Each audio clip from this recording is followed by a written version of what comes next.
This is the Dollemore Daily, and I'm Jesse Dollemore.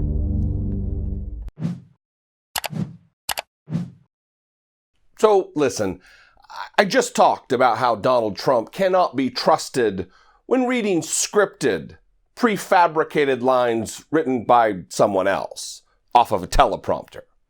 This morning, he gave an address to the nation doing just that. And I would really advise that you listen to the words that he speaks off the top of his head while unscripted. That is the real Trump. Not this terrible teleprompter Trump reading the words someone else has written for him. Good morning. My fellow Americans, this morning, our nation is overcome with shock, horror, and sorrow.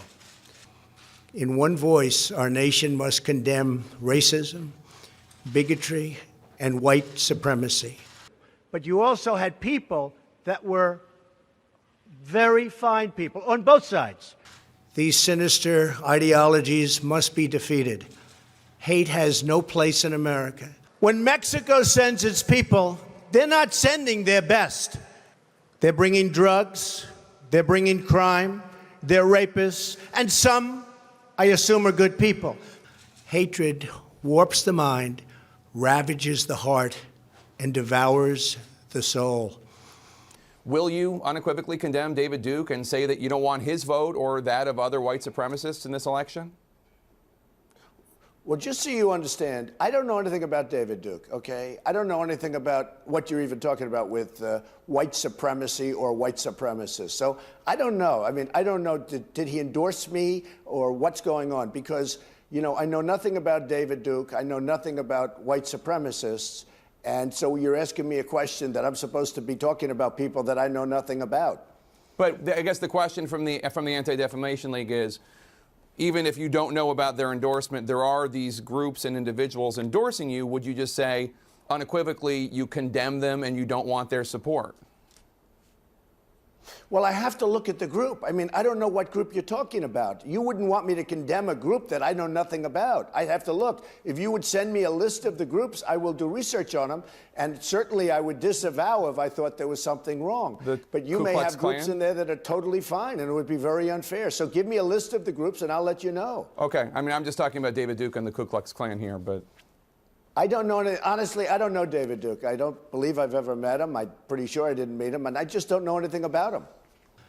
We must recognize that the internet has provided a dangerous avenue to radicalize disturbed minds and perform demented acts.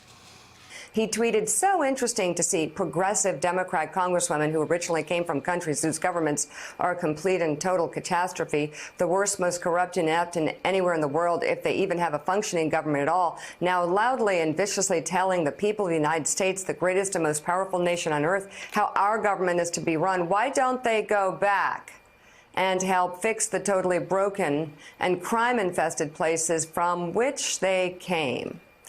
We must stop the glorification of violence in our society. Maybe he should have been roughed up because it was absolutely disgusting what he was doing. If you see somebody getting ready to throw a tomato, knock the crap out of them, would you? Seriously. I'd like to punch him in the face, I'll tell you. Try not to hurt him. If you do, I'll defend you in court. Don't worry about it. In the good old days, this doesn't happen because they used to treat them very, very rough. And when they protested once, you know, they would not do it again so easily. We become weak. We become weak. And you know what? The audience swung back. And I thought it was very, very appropriate. The audience hit back. And that's what we need a little bit more of now. Part of the problem and part of the reason it takes so long is nobody wants to hurt each other anymore, right? Cultural change is hard, but each of us can choose to build a culture that celebrates the inherent worth and dignity of every human life. That's what we have to do. And as I said, they will be met with fire, fury, and frankly, power, the likes of which this world has never seen before. I have plans on Afghanistan that if I wanted to win that war, Afghanistan would be wiped off the face of the earth. It would be gone. It would be over literally in 10 days. Thank you very much. Thank you.